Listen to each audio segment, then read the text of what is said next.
또 사자성어를 또 아시는 분들도 많이 있을 겁니다. 요즘은 이제 한문을 배우지 않다 보니까 사자성어 같은 것도 잘 이제 모르는 세대가 많이 되었는데, 아마 그래도 이 말은 우리가 가장 많이 들었던 사자성어라고 생각을 합니다. 사필귀정이라고 하는 그런 단어입니다. 사필귀정이라는 것은 모든 일은 반드시 바른 길로 돌아간다. 어떻게 살았어도 반드시 돌아간다라고 할 때 사필귀정이다 이렇게 말을 합니다. 아무리 거짓으로 속이려 해도 반드시 참된 자리로 가게 된다. 이것이 일반 사람들이 불의한 세상에서 살아가면서 그나마 소망을 갖고 있는 그런 단어 같습니다. 하도 불의한 게 많지만 언젠가는 바른 대로 돌아올 거야. 내가 이렇게 사람들한테 모함을 당하지만 언젠가는 바른 길로 돌아올 거고 내 진심은 알 거야 라고 하는 게 사필귀정이라 라고 하는 것 아니겠습니까? 근데 이것만 갖고도 이 세상에서 살아갈 수 있는 그 힘이 되는 것입니다. 그런데 그리스도인에게는 사필귀정이 확실함을 보여주는 증거가 있습니다. 그 사람들이 단어에 매몰되지만 이게 맞다라는 그런 증거가 있는데 바로 공의로우신 하나님의 일하심입니다. 하나님의 공의는 진리를 반드시 빛나게 합니다. 그러니까 우리가 이 사실을 알기에 우리는 정직하고 또 투명하게 또 믿음으로 살려고 아주 몸부림 치는 것입니다. 한 해의 마지막에 공의로우신 하나님의 일하심을 묵상하는 건 참으로 복되다고 생각합니다. 올 한 해는 하나님께서 사필귀정을 보여주셨다고 생각을 합니다. 2026년에도 이러한 은혜가 임하기를 또 소망합니다. 바울은 계속하여 하나님을 알되 하나님을 영화롭게도 하지 아니하고 감사하지도 않는 이방인들과 자신의 신분적 교만함으로 구원의 확실성을 가지고 있는 유대인들을 향하여서 심판을 말씀하고 있습니다. 그러니까 이 이방인들은 하나님을 알만한 것이 있음에도 불구하고 하나님을 영화롭게 되지 않고 감사치도 아니한 사람들입니다. 유대인들은 자신들이 선택받은 백성이라는 그러한 의식 때문에 삶의 모습과 상관없이 우리는 구원받았다라고 하는 교만에 빠져 있는 사람들이죠. 바울은 이 두 사람, 유대인이나 헬라인 이 두 부류에 대하여 분명하게 하나님의 심판을 말씀합니다. 오늘 우리가 살펴볼 말씀은 유대인과 헬라인 모두에게 해당되는 말씀입니다. 그래서 오늘 말씀을 보다 보면 유대인에게요 헬라인에게로다, 유대인에게요 헬라인에게로다 라고 반복적으로 말씀하는 것을 볼 수가 있습니다. 바울은 하나님의 공의가 무엇인지 정확하게 말하고 있습니다. 하나님의 공의는 행한 대로 응답하심에 있습니다. 그게 되게 중요한 고백이라고 생각합니다. 6절은 그 사실을 명제적으로 말씀합니다. 같이 한번 읽어볼까요? 시작. 하나님께서 각 사람에게 그 행한 대로 보응하시되. 아멘. 이 말씀은 각 사람의 행동대로 그대로 나눠주신다라고 하는 의미입니다. 보응하다라고 하는 이 단어는 보상하다, 보답하다, 되돌려주다, 이러한 의미를 가지고 있는 단어라고 할 수가 있습니다. 하나님이 보상할 때 그것은 가장 공의로운 보상입니다. 그런 뒤에 7절에서 바로 이어서 참고 선을 행하여 영광과 존귀와 썩지 아니함을 구하는 자에게는 영생으로 하시고 라고 말씀을 합니다. 이 말씀을 잘 보면 오해의 소지가 있는 것처럼 들리게 됩니다. 그것은 구원은 오직 믿음으로만 되는 것이라고 말하였기 때문입니다. 그런데 7절을 보게 되면은 마치 행위로 얻는 그 영생을 말하는 것처럼 보입니다. 그렇지 않습니까? 참고 선을 행하여 영광과 존귀와 썩지 않으며 구하는 자에게는 영생으로 하시고, 이런 말만 본다면 구원은 영생을 얻는 것이잖아요. 얻는 것인데 이 말씀을 그대로 보면 행함으로 구원을 얻는 것처럼 보여지고 있기 때문에 그렇습니다.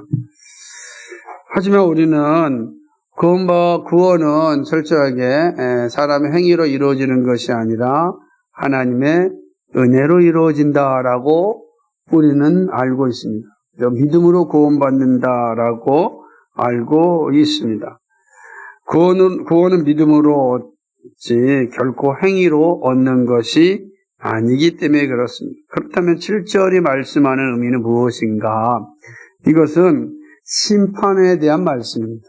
이 제처는 이미 앞서 다 18절부터 32절까지 심판에 대한 내용이지만 우리가 그 전체를 읽지 않고 이 부분만 딱 보면 오해할 수 있으니까 다시 한번 말씀드리는 건, 지금 우리가 읽고 있는 말씀은 하나님의 심판에 대하여 말씀하고 있습니다. 그러므로 7절 말씀도 하나님의 심판에 대하여 말하고 있는 것입니다. 그렇게 본다면 구원은 하나님의 은혜로 얻지만 심판은 행한 대로 얻는다라고 하는 것을 이제 볼 수가 있는 것입니다. 구원받은 신자의 삶에 나타나는 것은 무엇인가? 참고 선을 행하는 삶. 우리가 구원받았다 할 때 구원받으면 표징 가운데 하나가 뭐냐면 인내하면서 선을 행하는 삶입니다. 갈라디아 6장 9절에서 바울은 이렇게 말씀하였습니다. 우리가 선을 행하되 낙심하지 말지니 포기하지 아니하면 때가 이름에 거두리라. 아멘. 선을 행하되 낙심하지 말지니 포기하지 아니하면 때가 이름에 거두리라 그랬습니다. 이거 되게 중요한 의미를 담고 있는 것입니다. 그러니까 선을 행하는 건 구원받은 신자의 모습입니다. 구원받은 신자, 그 사람의 구원을 어떻게 알 수가 있느냐? 선을 행하는 삶의 모습을 통해서 우리가 알 수가 있는 것입니다. 그러므로 구원받은 자의 삶에는 인내로서 선을 행하는 모습이 있습니다. 그리고 마침내 선한 열매를 받아 먹게 됩니다. 구원받은 참 신자가 나타내는 선이 그 무엇인가? 구원받은 자에게는 반드시 인내함으로 선을 행한다고 했는데, 그러면 구원받은 신자가 인내함으로 선을 행한다고 할 때 그 선함은 무엇인가? 라고 하는 거죠. 그것은 바로 영광과 존귀와 썩지 아니함입니다. 영광은 하나님의 영광을 말합니다. 이 영광, 그러니까 구원받은 신자가 인내로서 선을 행할 때 그 선의 첫 번째는 하나님을 영화롭게 하는 겁니다. 사도 바울이 고린도전서 10장 31절에서 그런즉 너희가 먹든지 마시든지 무엇을 하든지 다 하나님의 영광을 위하여 하라 그랬습니다. 그러므로 신자의 삶에 나타나는 모습은 뭐냐? 바로 하나님을 영화롭게 하는 겁니다. 이게 바로 선이다라고 하는 거죠. 그러니까 우리가 말한 선이라고 할 때 그 의미는 하나님을 영화롭게 하는 삶이다. 그게 선이에요, 선. 그렇죠? 물론 우리가 말하는 도덕적인 선도 있지만 본질적인 선은 하나님을 영화롭게 하는 거예요. 왜냐하면 하나님을 영화롭게 하면 도덕적 삶을 살게 되어 있습니다. 그러나 도덕적 삶에만 멈추면 그거의 판단 기준이 사람에게 있기 때문에 이게 참된 선인지 확신할 수가 없습니다. 두 번째로는 존귀입니다. 존귀라고 하는 것은 하나님께 칭찬받는 것을 의미합니다. 그러니까 참신자는 하나님께 잘했다, 충성된 종이구나 라는 칭찬을 받습니다. 그러니까 선을 행한다고 할 때는 나의 삶이 하나님께 칭찬받기를 소망하는 삶입니다. 여러분의 삶은 하나님께 칭찬받기 합당합니까? 여러분의 삶의 자리에서 내가 지금 하는 것이 하나님께 칭찬받을 수 있는 것인가? 한 번만 질문해 본다면 여러분의 삶 자체가 선을 행하기에 부족함이 없을 겁니다. 매 순간 그 생각만 한 번만 해보세요. 내가 지금 하고 있는 게 하나님께 칭찬받는 일인가? 그게 바로 신자가 행하는 선이다라고 하는 것입니다. 세 번째로는 썩지 아니함을 구하는 것입니다. 지금 불멸이죠. 죽지 아니함이니까 다 그럼 뭐겠어요? 썩지 아니함, 불멸, 즉 부활을 의미합니다. 참고 선을 행하는 자에게 나타나는 선은 바로 부활입니다. 그리고 이렇게 영광과 존귀와 썩지 아니함을 구하는 자에게 주어지는 열매가 바로 영생인 것입니다. 그러니까 이러한 믿음의 삶을 살아가는 사람들에게 하나님께서는 영생이라고 하는 선물을 주십니다. 10절은 같은 말을 반복하면서 선을 행하는 각 사람에게는 영광과 존귀와 평강이 있을 것이라 말합니다. 이 평강도 썩지 아니함, 부활을 통하여 얻는 영원한 평화를 의미하는 것입니다. 그러면서 말하기를 먼저는 유대인이라 두고 헬라인이라 이렇게 이야기합니다. 이 참 재밌는 표현인데요. 이것은 유대인에게 얻는 선물이 아니라 유대인이라 할지라도 혈통적으로는 구원 얻는 것이 아니고 유대인 역시 구원받았다면 행위를 통하여 구원받음을 증거할 수 있어야 한다라고 하는 의미이죠. 그러니까 유대인이니까 그건 자연스럽게 나는 영생을 받은 자다라는 게 아니라고 하는 것입니다. 그죠? 여러분 잘 우리가 알고 있잖아요. 그러니까 나는 유대인이기 때문에 영생을 받았다. 그게 아니고 유대인이라 할지라도 영광과 존귀와 썩지 아니함을 구하는 선을 행하는 책무가 있고 그거를 하지 않았을 때는 그로 말미암아 하나님의 심판이 있다. 이 사실을 말씀하는 것입니다. 그러면서 반면에 8절에서는 영생이 아니라 환난과 공고의 자리에 이르는 사람이 있음을 또 말씀합니다. 앞에 영생에 이르는 사람, 대척적으로 환난과 공고의 자리에 이르는 사람이 있습니다. 이 사람은 구속받지 못한 사람이죠. 구원받지 못한 사람입니다. 이들은 어떤 사람인가? 이들은 당을 지어 진리를 따르지 않습니다. 당을 짓는다라고 하는 것은 당이라는 게 있잖아요. 정치적으로 보게 되면 우리도 민주당도 있고 국민의힘도 있고 진보당도 있고 개혁신당 막 당이 있잖아요. 그죠? 마찬가지로 당이 서로 이제 다른 당에 속한 사람은 서로를 향하여 어떻게 행동합니까? 조그만 꼬투리만 잡아도 막 그냥 서로 죽이려고 난리지 않습니까? 그죠? 거기에 인간미라는 건 하나도 없고 참 슬프고 참 추한 모습을 보는 게 당에 소속된 사람들의 모습들이라고 할 수가 있습니다. 정치라는 게 그런 거이겠죠. 그래서 이 당이라고 하는 의미는 무리를 만드는 사람들, 편 가르기를 좋아하는 사람들, 그래서 다툼을 유발하는 사람, 이게 당을 짓는다라는 단어에 있는 거예요. 당이라는 게 무리를 만들고 그 다음에 편가르기를 좋아할 뿐만 아니라 다툼을 유발하는 사람이다. 그러니까 이런 사람들이 교회에 있다고 생각을 해보십시오. 그래서 참 교회 안에서 자기들의 생각을 잘 나누고 공유하는 건 중요하지만 당이 만들어지면 아주 힘들어집니다. 그러니까 이게 참 조심해야 된다라고 하는 것이죠. 이들은 진리를 따르지 않고 불의를 따르는 사람입니다. 불의를 따른다라고 하는 건 불의라는 건 하나님의 의가 충만하게 나타났음에도 불구하고 그걸 따르지 않는다라고 하는 뜻이니까 이 말은 하나님의 말씀에 불순종하는 사람들이라는 의미죠. 그러니까 하나님의 말씀에 불순종합니다. 이 사람은 어때요? 환난과 공고의 자리에 떨어지게 된다. 구속받지 못한 사람, 구원받지 못한 사람의 모습이라고 할 수 있는 것입니다. 하나님이 이들에게 진노와 분노로 응답하십니다. 그러니까 하나님이 아주 강렬한 이 화를 잘 보여주는 말씀입니다.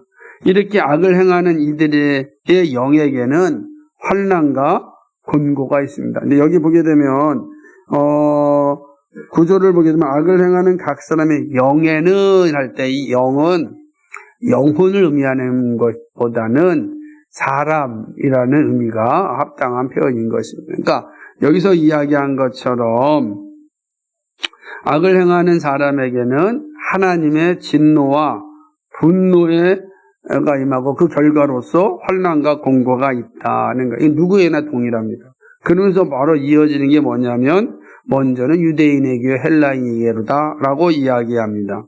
그러니까 유대인이라고 해서 진노가 없는 게 아니다라고 하는 거죠. 우리 지난주에 살펴보았던 것은 우리는 유대인이니까 어떤 진을 불순종해도 우리는 구원받아 라고 하는 트리포의 이야기에 대하여 오늘 바울은 명확하게 이야기하기를 유대인이나 헬라인이나 악을 행하는 자는 그 악에 대하여 심판받는다.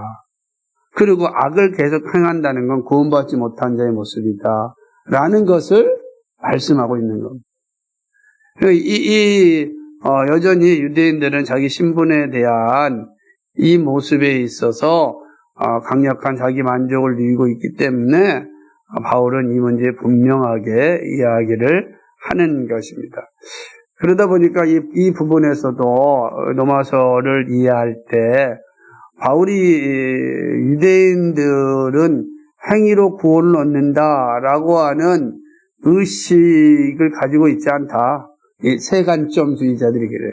그들은 오로지 자기의 민족적 이 자부심 때문에 구원받는다라는 생각을 가지고 있는 것이다. 그러므로 바울이 행위 구원을 말하는 건 수정돼야 된다. 이렇게 이야기합니다.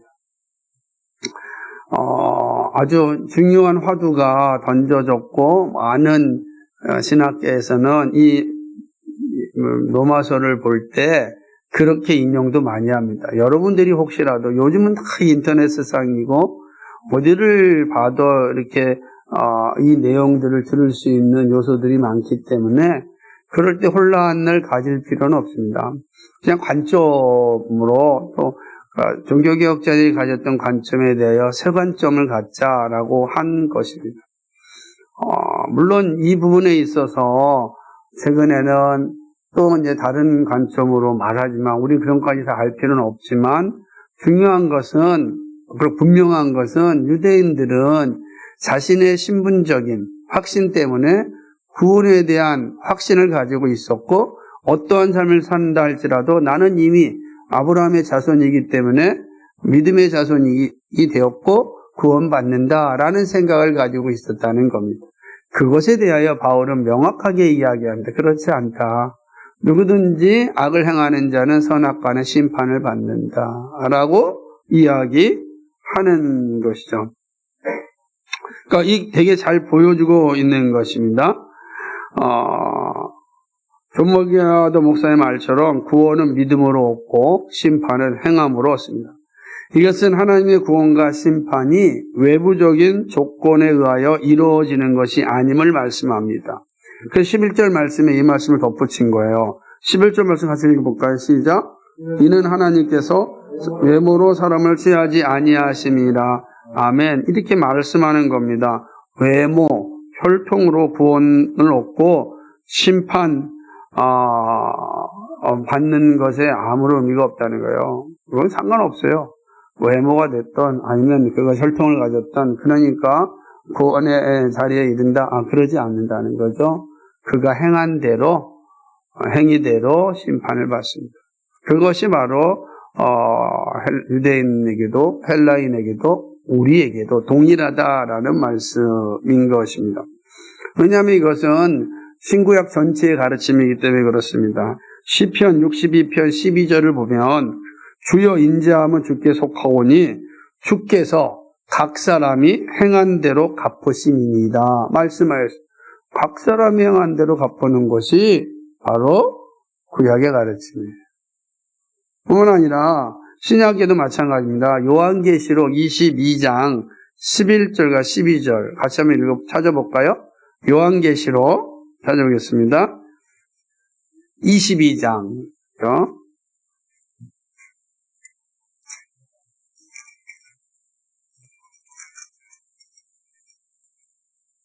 펴셨죠? 같이 읽겠습니다. 시작. 불의를 행하는 자는 그대로 불의를 행하고 더러운 자는 그대로 더럽고 의로운 자는 그대로 의를 행하고 거룩한 자는 그대로 거룩하게 하라. 보라, 내가 속히 오리니 내가 줄 상이 내게 있어 각 사람에게 그가 행한 대로 갚아주리라. 아멘. 그러니까 이 말씀을 보면 구약 성경도 신약 성경도 행한 대로 심판하신다, 이렇게 말씀하고 있는 것입니다. 여기에는 유대인이나 헬라인의 관계가 없는 거죠. 그러나 우선 복음을 먼저 받아들였던 유대인을 언급하는 겁니다. 믿음이 구원에 이르게 합니다. 그리고 행함은 심판에 이르게 합니다. 혈통이 아니라 믿음이죠. 그리고 행함에 따른 심판입니다. 믿음과 행함은 충돌하는 것이 아니라 우린 다 믿음으로 구원받습니다. 구원받은 사람은 바로 삶의 자리에서 행함이 나타납니다. 내가 예수님, 제가 예수를 믿습니다 라고 하는 고백을 우리가 확증해야 되잖아요. 확증해야 되는 겁니다. 확증할 때 그 확증의 모습이 뭐냐? 행함으로 나타나는 거죠. 예수는 사랑한다 그랬으면 사랑한다라는 행함이 있어야 될 거 아니에요? 그 예수는 사랑한다는 그 행함을 드러나는 거죠. 그러므로 구원받은 자에게는 반드시 행함이라고 하는 모습이 나타나고 그것은 율법이라고 할 수 있습니다. 그러니까 율법은 삶의 규범으로서 작동하는 겁니다. 그러니까 구원의 조건이 아니라 삶의 규범으로서 율법은 구원받은 사람에게 나타나는 것입니다. 그래서 율법은 폐기하는 것이 아니라 뭐죠? 율법은 완성하는 겁니다. 그게 예수님의 가르침이라고 할 수가 있습니다. 이 순서는 언제나 동일합니다. 그러므로 행한 대로 응답하시는 하나님을 참 바르게 이해해야 합니다. 하나님께서 각 사람에게 행한 대로 보응하신다는 사실이 주는 분명한 교훈이 있습니다. 오늘 두 가지를 살펴보고 그리고 그거에 대하여서 우리는 어떻게 살 것인가 한번 생각해 보고자 합니다. 첫 번째는 반복되는 말씀이지만 그러나 본문이 가장 중요하게 가르치는 내용입니다. 은혜로 구원받고 행위로 심판받습니다. 이거 머릿속에 잘 심겨져 있어야 될 중요한 교리입니다. 하나님의 심판은 선악간에 따라 이루어집니다. 성경은 이 사실에 대하여서 아주 분명하게 말씀하고 있습니다. 그러면 사람은 누구나 다 죽잖아요. 죽지 않는 사람이 없어요. 왜냐하면 죄가 우리 안에 들어왔기 때문에 그 죄의 결과는 사망이라 모든 인간은 다 죽음에 이르게 됩니다. 그러나 죽음으로 끝난다면 그리스도의 십자가의 죽으심이 아무 의미가 없는 거죠. 왜냐하면 그리스도의 십자가의 죽으심으로 우리의 죄 문제를 해결하셨기 때문입니다. 그럼 이거 언제 나타나느냐? 죽음 이후에 나타나는 거죠. 죽음 이후에 우리의 육신은 흙으로 가겠지만은 우리의 영은 영원한 부활의 삶을 살아갑니다. 반면에 악을 행하는 자들에게는 영원한 심판에 이르게 되죠. 그래서 우리는 그들은 이제 둘째 사망에 이르게 되는 것입니다. 우리가 너무나 잘 알고 있는 내용인 것입니다. 그런 의미에서 오늘 살아가는 이 땅에 우리의 삶이 얼마나 중요한지를 잘 보여주는 말씀입니다. 부패한 우리의 본성은요, 이 땅의 즐거움에 도취되며 마치 삶이 영원할 것 같은 착각에 빠지게 됩니다. 참 신기해요, 그죠? 그래서 어리 시대의 가장 무서운 말 가운데 하나가 무엇이죠? 다 여러 가지가 있겠지만 이렇게 질문하면 도대체 뭘까 생각하겠지만 중독입니다. 중독. 중독은 정말 무섭습니다. 물론 이제 선한 것을 위한 것은 우리는 중독이라고 말하지 않더라고요. 얼마 전에 정신과 의사가 하는 말에 참 좋은 단어다라고 생각을 했는데 매일매일 헬스장 가서 운동하고 몸을 좋게 하는 거, 그래서 사람들은 그걸 갖다가 중독이라고 말할 수 있을까요? 중독이 아니라는 겁니다. 왜냐하면 중독은 자기를 망치고 남에게 해를 주는 일들, 깊이 빠져 있는 게 중독이다. 그럼 운동 같은 건 모두에게 유익이 되는 거잖아요. 그래서 그런 단어는 몰입이라는 단어를 쓰는 게 합당하다. 그러니까 우리가 중독과 몰입을 잘 구분할 필요가 있다. 참 좋은 인사이트를 얻었습니다. 근데 정말 우리 중독이라는 말은 다 악한 것이잖아요. 여러분 생각해 보십시오. 중독에 빠지면 이 세상이 전부인 줄 알아요. 마약 중독에 빠진 사람, 도박 중독에 빠진 사람, 다 마찬가지. 성 중독에 빠진 사람. 마찬가지입니다. 중독에 빠지면은, 하나님 보이지 않습니다. 모든 게 마찬가지예요. 그래서, 일 중독이니, 일 몰입인지, 이게 참 고민이 많이 되겠죠? 몰입인지, 중독인지. 그런데 조금 더 생각해 보면, 그게 자기의 몸을 망치고, 그죠? 또 가정을 파괴한다면, 그건 한번 고민해 봐야 되지 않을까. 그래서 워커홀릭이라는 중독자는 그렇게 아름답지 못하다라고 표현하는 걸 보면, 몰입보다는 중독에 가깝지 않나. 어쩜 경계선에 있을 수도 있겠죠? 그러니까, 우리의 삶의 모습이 그렇습니다. 그런데 이 중독에 빠진 사람들의 특징이 뭐냐면, 내가 지금 살아가는 삶이 전부라고, 이 현실이 오래될 거라는 착각에 빠진 거죠. 그러다 보면 뭐 하나님 없이도 살 수 있다라는 생각을 갖게 되는 거예요. 왜? 내가 영원할 것 같으니까. 참 이게 얼마나 슬프고 끔찍한 일인지 모르는 것입니다. 그래서 부패한 우리의 본성은 이렇게 됩니다. 이 땅의 즐거움에 도취되면 누구나 예외 없이 마치 삶이 영원할 것 같은 착각에 빠지게 되는 것입니다. 그래서 즐거움에 도취되면 안 돼요. 그 즐거움을 잘 분별할 수 있어야 되는데 참 어렵죠. 우리의 성향이 그렇게 중독적 성향이 가득하기 때문에 그렇습니다. 하지만 왜 조심해야 되냐면 인간의 삶은 영원하지 않다는 사실에 있습니다. 누구나 죽음의 자리에 서야 되고 그때 하나님 앞에서 내가 이 땅에 살았던 삶에 대하여 선악간의 심판을 받기 때문에 그렇습니다. 구원은 은혜로 주어지지만 심판은 행위로 주어집니다. 바울이 고린도 교회에 보내는 서신에서 이 사실을 다시 한번 강조하였습니다. 고린도후서 5장 10절에 보면 이는 우리가 다 반드시 그리스도의 심판대 앞에 나타나게 되어 각각 선악간에 그 몸으로 행한 것을 따라 받으려 함이라. 아멘. 그렇습니다. 선악간에 그 몸으로 행한 것을 따라 심판받는다. 이거 잊지 말라라고 하는 거죠. 여러분 지금 내가 살아가는 삶의 자리가 그냥 사라지는 게 아니에요. 세상 사람은 사필기적이라 그러잖아요. 하나님께서는 영적으로 이 사실을 우리에게 잘 말씀해 주고 있다라고 하는 거죠. 그러면은 잠언은 이렇게 말씀합니다. 구약성경 잠언은 악인은 그의 환난에 엎드러져도 의인은 그의 죽음에도 소망이 있느니라.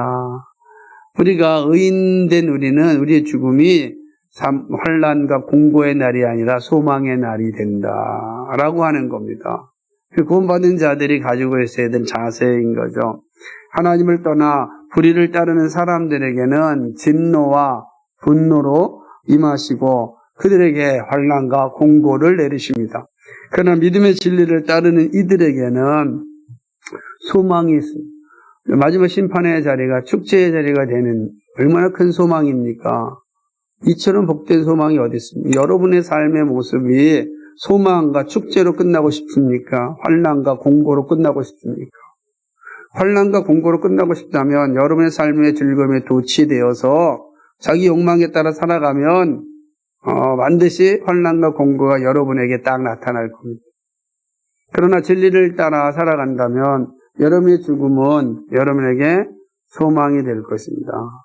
그 약속 있는 말씀이죠. 그 길지 않아요. 오래되지도 않습니다. 우리의 삶 속에서 이러한 자리가 우리 앞에 다가오게 있을 것입니다. 진리를 따르는 자들에게는 의의 면류관 예비되었다라고 사도 바울이 아주 분명하게 이야기합니다. 이 수없이 많이 읽었던 말씀이고 오늘도 디모데후서 말씀이니까요. 지난주도 읽었던 말씀이지만 다시 한번 이 말씀을 봤으면 좋겠어요. 디모데후서 4장 7절과 8절 한번 볼까요? 디모데후서 4장 7절과 8절 말씀 한번 같이 읽어보겠습니다. 한번. 4장 7절과 8절 말씀입니다. 가시겠습니다. 시작. 나는 선한 싸움을 싸우고 나의 믿음을 지켜. 이제 후로는 나를 위하여 의의 멸관이 예비되었으므로 주 곧 의로우신 재판장이 그날에 내게 주실 내게만 아니라 주의 나타나심을 사모하는 모든 자에게. 아멘. 진리를 따르는 사람, 믿음으로 끝까지 견디는 사람은 의의 멸관을 받습니다. 예수님도 이 사실에 대하여 이미 말씀해 주었습니다. 마가복음 14장 13절에 보면 또 너희가 내 이름으로 말미암아 모든 사람에게 미움을 받을 것이나 끝까지 견디는 자는 구원을 받으리라. 끝까지 믿음을 지킨 사람, 진리를 따라간 사람에게 주님께서는 구원을, 영광을 약속하셨습니다. 그러므로 구원받은 자는 진리를 따라 고난받기를 두려워하지 않습니다. 끝까지 믿음을 지키고 율법을 삶의 규범으로 지키려고 애를 씁니다. 이 구원받은 자에 나타나는 자연스러운 특징이란 말이에요. 아주 이게 억지로 되는 게 아니에요. 자연스러운 특징이라고 하는 거죠. 우리 몸에 익었기 때문에 그런 겁니다. 놀라운 것은 자전거 같은 거 한 번 배우면 잃어버리질 않잖아요. 아무 때나 타면 또 타요. 힘이 없어서 못할 뿐이지. 사람이 그런 거죠. 그러니까 구원받은 사람에게는 이런 자연스러운 몸이 배어서 복음과 함께 고난받는 자를 두려워하지 않고 갈등을 할 수는 있죠. 왜요? 인간 연약하니까. 그러나 마침내 그 자리에 서게 됩니다. 이게 놀라운 은혜다라고 하는 거죠. 그래서 하나님이 주는 영생의 복을 얻습니다. 이렇게 은혜로 구원받지만 심판은 자기 행위대로 받는다. 이 사실을 여러분 잘 기억하셔야 합니다. 두 번째는 하나님의 심판은 공평하다라고 하는 사실입니다. 그러니까 누구나 인정할 수밖에 없습니다. 그래서 하나님은 외모로 사람을 취하지 않기 때문입니다. 하나님의 저울추는 항상 동일합니다. 그러므로 누구라도 하나님의 법정에서는 침묵합니다. 하나님의 법정 침묵을 합니다. 이 사실 잘 기억할 수 있어요. 하나님의 법정에서는 침묵합니다. 왜냐하면 하나님의 선고가 내릴 때 소란을 피울 수가 없는 거예요. 명확하니까. 이번에도 한 기사를 읽었는데 참 그럴 수 있겠다. 왜냐하면 다 각자의 입장이니까. 이번에 윤석열 전 대통령의 판결이 나올 때 윤석열 대통령이 한 말이 참 한 생각을 했어요. 나도 이 수사를 오랫동안 해본 사람의 입장에서 볼 때 이 선고문은 코미디아 같다라고 하니까 그럴 수 있겠죠. 얼마나 사람들은 자기 입장에 서니까 그런 것 아니겠어요? 그러니까 말이 있을 수 있는 거야, 서로가 자기에 항변할 수가 있는 거예요. 하지만 하나님의 법정에서는 침묵입니다. 하나님 딱 선고하면 끝이에요. 무슨 말을 할 수 있겠습니까? 너무 공평하기 때문입니다. 공정하기 때문입니다. 그럼 우리가 기억해야 되는 것입니다. 이 땅에서는, 그죠? 외모를 따라 판결이 왜곡될 수가 있습니다. 솔로몬은 이 사실을 잘 알았기 때문에 이렇게 기도하였어요. 역대하 6장 23절에 보면 주는 하늘에서 들으시고 행하시되 주의 종들을 심판하사 악한 자의 죄를 정하여 그의 행위대로 그의 머리에 돌리시고 공의로운 자를 의롭다 하사 그 의로운 대로 갚으시옵소서. 아멘. 그런 거예요. 하나님께서는 공의롭게 행하십소서 라는 기도를 봅니다. 그래서 이 솔로몬의 기도에 따라 본다면 이 땅에서 이루어지는 무전유죄는 하나님 법정에서는 불가능합니다. 돈이 있으면 죄가 안 되고 돈이 없으면 죄가 되는 이 불의한 법정은 하나님 나라에서는 이룰 수가 없는 것입니다. 없는 거예요. 이게 나타난다는 거죠. 왜 무전유죄가 나타나냐? 제가 보니까 우리 이 땅에는 전간예우라고 하는 이런 아주 악법이 있잖아요. 그죠? 바로 앞서서 뭐 검찰총장이나 검찰청 차장 정도 한 사람이나 대법관 뭐 이렇게 한 사람이 바로 퇴직해가지고서 변호사가 되면 그 변호사가 수임한 사건에 대하여서 무죄가 나온 아니면 형량이 확 줄어드는 그런 일들이 비일비재합니다. 그러니까 이 땅에 돈 있는 사람들은 그런 사람들을 변호사로 쓰려고 하는 눈에 부릅뜨는 거예요. 실제로 그 정가원들이 받는 수임료가 장난이 아니라고요. 저도 예전에 한 사건에 대한 내용 때문에 관계했었는데 전직 검찰총장한테 변호사 수임료를 얘기했더니 바로 그 자리에서 3천만 원을 수임료로 요청하더라고요. 그러니까 시작하는 수임료로. 와, 서민들은 죽었다 깨나도 그런 변호사는 구할 수 있겠습니까? 못 구하는 거죠. 그러니까 이 땅에서는 이런 유전무죄라는 말이 그냥 사람들 입속에서 흘러나오고 있는 것은 이제 보게 되는 것입니다. 그러나 하나님의 나라에서는 이런 행위가 존재하지 않습니다. 하나님의 법은 공평합니다. 공의로운 판단이 존재하는 것이 하늘 법정입니다. 시편 제자는 이렇게 기도합니다. 시편 7편 8절 9절에 보면 여호와께서 만민에게 심판을 행하시오니 여호와여 나의 의와 나의 성실함을 따라 나를 심판하소서. 악인의 악을 끊고 의인을 세우소서. 의로우신 하나님이 사람의 마음과 양심을 감찰하시나이다. 아멘. 이거로 기도하는 거예요. 하나님 의롭지 않습니까? 그러니 하나님께서 그 양심을 살피시고 반드시 징벌해 주옵소서. 하나님 공평하십니다. 예수님도 이 사실을 명확하게 알려주었습니다. 요한복음 5장 29절에 선한 일을 행한 자는 생명의 부활로 악한 일을 행한 자는 심판의 부활로 나오리라 명확하게 말씀하였습니다. 베드로 사도도 이 사실을 잘 알고 있기에 이 땅의 삶을 바르게 살 것을 촉구하면서 소아시아에 있는 성도들에게 주눅들지 말고 이 말씀에 따라 살 것을 강력하게 요구하였습니다. 베드로전서 1장 17절에 보니까 외모로 보시지 않고 각 사람의 행위대로 심판하신 이를 너희가 아버지라 부른즉 너희가 나그네로 있을 때를 두려움으로 지내라. 이 땅이 나그네잖아요. 그죠? 본향을 향하여 살아가는 나그네 삶이잖아요. 우리가 다 떠나야 되니까 나그네잖아요.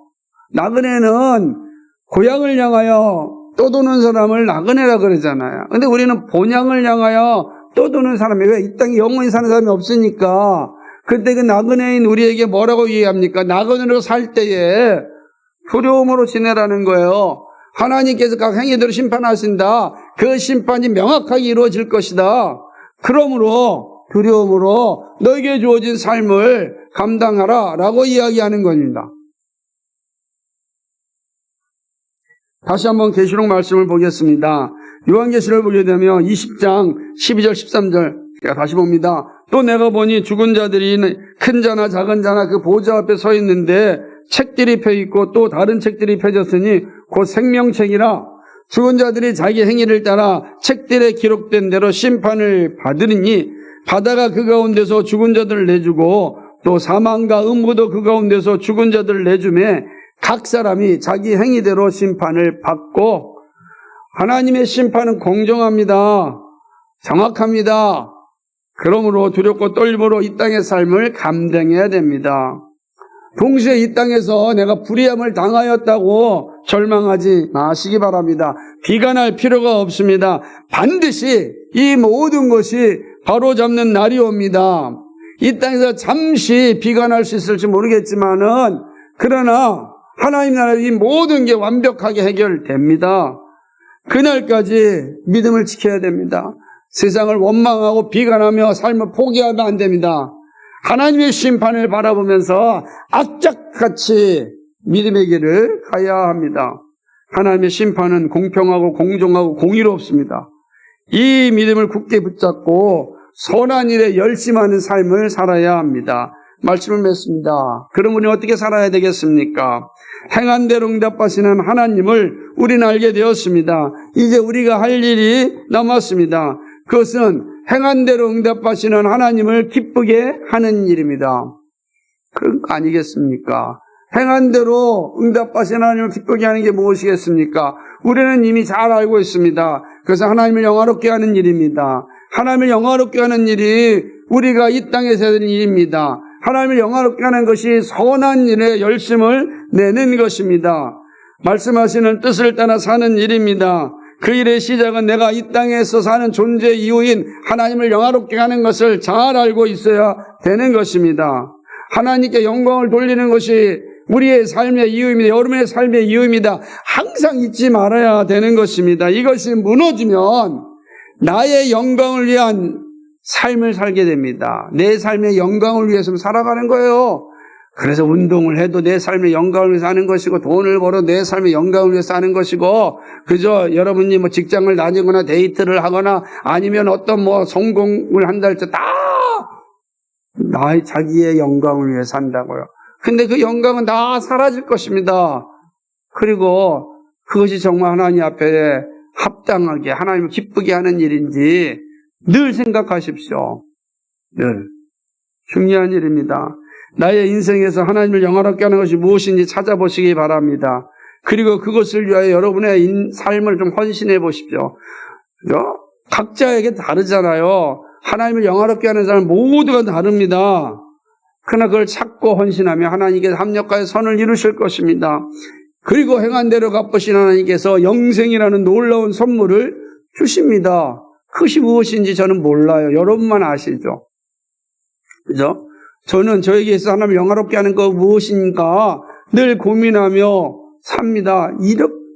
나에게 있어서, 나의 한계에 있어서, 나의 역할에 있어서 하나님을 영화롭게 하는 것이 이거라면 이 삶을 최선을 다해 살겠다. 이런 생각을 합니다. 여러분은 대단히 지혜롭고 또 똑똑하고 명철하신 분들 아닙니까? 하나님을 영화롭게 하는 것이 무엇인지 충분하게 발견하실 것입니다. 하나님을 영화롭게 하는 건 거대한 것이 아닙니다. 작은 일상에서 내가 할 수 있는 일입니다. 주일학교 학생도 할 수 있고 노년의 삶도 할 수 있습니다. 어떻게 하는 것이 하나님을 기쁘게 하는 것일까? 제가 뒤돌아보면 제가 주일학교 때, 중고등부 때 제가 한 것은 이게 하나 있었습니다. 4학년 때인가요? 5원인가 5원인가 그거를 훔쳤어요. 아니, 훔친 게 아니라 엄마 화장품 때에 다 있는 거예요. 그때 50원이면 엄청나거든요. 꼭 주일날 헌금 50원 했으니까 항상 50원을 줘서 제가 헌금을 항상 했어요. 제 인생에서 2번이 큰 가슴에 상처를 남았는데 한 번은 50원 가지고 만화 한 10권 정도 볼 수 있거든요. 만화방 가서 왔는데 저희 엄마한테 들켜가지고 그냥 이 빗자루로 어마어마하게 맞았는지 몰라요. 신고했으면 큰일 날 뻔하셨을 거예요. 지금까지 그냥 얼마나 맞으면 이 죄 문제 2번 다시 이거 훔치면 안 된다. 그래서 저는 너무 무서웠어요. 또 한 번은 여름 성경학교 가는데 그날은 갑자기 헌금을 100원을 주시는 거예요. 이게 또 무슨 은혜인가. 늘 50원만 했으니까. 그래서 제가 50원은 싹 주머니에 넣고 50원만 헌금을 했어요. 얼마나 그게 그 줄부터 시작해서 그 다음 줄까지 계속해서 막 저를 힘들게 했는지 몰라요. 너 50원 훔친 도둑놈이라고. 하나님의 것을. 제가 그러자 그래서 결정을 했어요. 나 절대로 하나님 내가 작지만 이건 하지 않겠습니다. 그래서 돈 훔치지 않겠다. 아무리 있어도 내가 가져가지 않겠다. 막 그게 하나님 영화롭게 하는 거였어요. 욕은 하겠다. 그리고 욕하지 않겠다. 그렇게 욕이 많은 사실은 욕은 내가 입에서 되도록이하지 않겠다. 정말 욕하지 않으려고 무지무지 노력했어요. 안 나올 수는 없잖아요. 막 나오지만 입으로 나오지 말자. 속에서 나더라도 밖으로 나오지만 그게 하나님 영화롭게 하는. 어린 주일학교 친구들 마찬가지입니다. 거짓말하지 않는 것 그 자체가 하나님 영화롭게 하는 겁니다. 시간이 어른이 될수록 여러분이 할 수 있는 영역이 너무 많지 않습니까? 하나님 영화롭게 할 수 있기를 바랍니다. 하나님을 기쁘게 하는 삶을 위하여 구하고 찾고 실행한다면 행한 대로 응답하시는 하나님의 사랑을 받아 누릴 것입니다. 하나님의 심판이 선고될 때 잘했다, 충성된 종이라는 응답을 받을 수 있는 우리 모두가 되기를 소망합니다. 나의 욕망이 아니라 하나님 나라의 욕망을 위하여 살 수 있기를 바랍니다. 육체적 욕망이 아니라 영적인 욕망을 먼저 추구하시기 바랍니다. 그것은 작은 습관에서부터 시작합니다. 말씀과 기도가 습관이 되기를 바랍니다. 그렇다고 형식화가 되면 안 됩니다. 여러분, 말씀과 기도가 여러분의 습관이 돼야 돼요. 그래서 어디를 가든 무엇을 하든지 기도하고 말씀 보고 살아야 됩니다. 습관이 여러분을 만들어가는 것입니다. 하나님 나라를 욕망하십시오. 하나님 나라를 욕망하고 하나님이 기뻐하시는 삶이 여러분의 습관이 되도록 해야 되는 것입니다. 하나님 나라를 욕망하며 살아가는 여러분의 마지막 삶은 아름다울 것입니다. 그날은 우리에게 소망의 날이요, 축제의 날이요, 영광의 날이야 될 것입니다. 모든 눈에서 흘리는 눈물이 나실 것이고 가슴에 있는 모든 한이 다 사라질 것이고 주님 안에서 누리는 참된 복과 영광을 누리게 될 것입니다. 그날이 멀다고 생각하지 마시고 오늘부터 그 날을 바라보면서 살아가는 삶이 되시기를 간절히 소망합니다. 그런 애가 여러분의 삶 속에 충만하기를, 그래서 심판의 날이 우리 모두의 축제의 날이 되기를 주님의 이름으로 축복합니다.